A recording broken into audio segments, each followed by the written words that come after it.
sakit ini tuh berat, kelihatannya cuma otot, tapi itu benar-benar menderita. Saya nyari ke sana ke sini, nggak berhasil. Saya mengalami sakit distonia. Belum saya ke rumah sakit Mayapada. Saya ke rumah sakitnya, beberapa rumah sakit. Semuanya nggak ada hasil. Semuanya tidak menemukan hasil, nggak ada ujungnya. Sampailah akhirnya saya tahu sakit saya itu dan saya dikenalkan ada yang mengenalkan saya untuk bertemu dengan Dokter Agung. Saya ketemu Dokter Agung, lalu Dokter Agung menjelaskan tentang sakit distonia. Akhirnya saya memilih rumah sakit inilah untuk saya bisa dioperasi. Distonia pada pasien ini adalah gerakan involunter atau gerakan yang tidak disadari oleh yang bersangkutan, tidak bisa dikontrol oleh otaknya, sehingga akan mengganggu setiap aktivitas. Jangankan aktivitas yang sangat memerlukan teknik yang tinggi, untuk berjalan saja pasien ini sudah tidak bisa melakukannya karena tubuhnya tuh melenting ke belakang. Melenting akibat gerakan spasme atau kontraksi otot yang berlebihan yang tidak bisa diinhibisi atau dihambat oleh otak. Pasien tersebut sudah tidak lagi berespon dengan obat-obatan atau medikamentosa yang tadi saya sampaikan, levodopa atau suntikan pelumpuh otot atau botox. Nah, kalau dengan tahapan seperti itu sudah tidak bisa dilakukan atau tidak bisa mengontrol distonianya, maka itu menjadi mandatori untuk dilakukan deep brain stimulasi.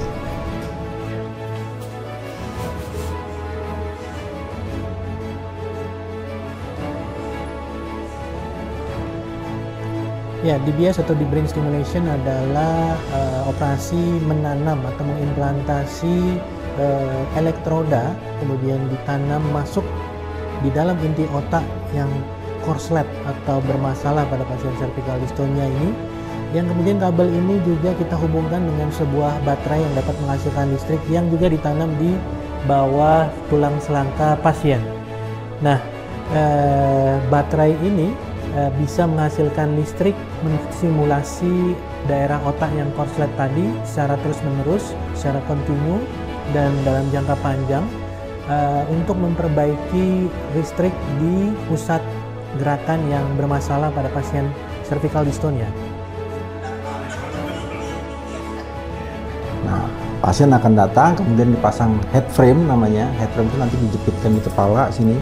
Head frame tersebut untuk mencari koordinat sumbu X, Y, Z, sehingga pada saat kita mencari target nukleus atau inti syarafi dalam otak yang mau kita masukkan elektroda tersebut, itu sudah terhitung oleh komputer. Setelah kita pasang frame, head frame tadi, dilakukan CT scan. CT scan akan meng-capture semua gambar tersebut termasuk koordinatnya. Setelah itu pasien nanti akan dibawa ke ruang operasi, dilakukan pembiusan dulu untuk membuka kulit dan tengkorak sampai kita mulai menembus jaringan otak dengan menggunakan elektroda khusus. Nah, ketika elektroda tersebut sudah ditanamkan dalam otak, maka yang bersangkutan akan dibangunkan.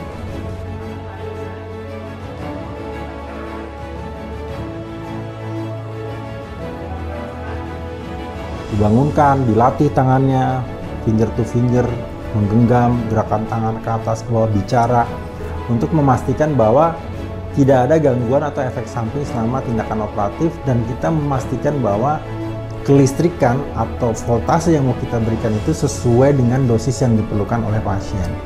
Itu kenapa pasien harus dibangunkan.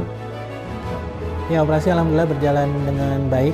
Tadi kedua elektroda bisa kita implantasi, kita masukkan secara baik ke dalam otak. Ya, tentu kita menggunakan teknik khusus dengan stereotaksi. Kemudian tentu kita verifikasi bahwa si elektroda tadi tertanam dalam tempat yang tepat, yakni di globus pallidus internus.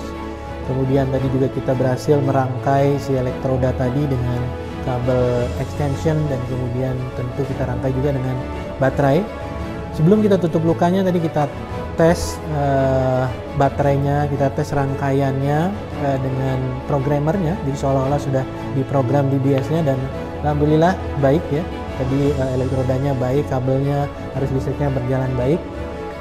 Kemudian lukanya kita tutup, sudah selesai. Pasien kita bangunkan selamat.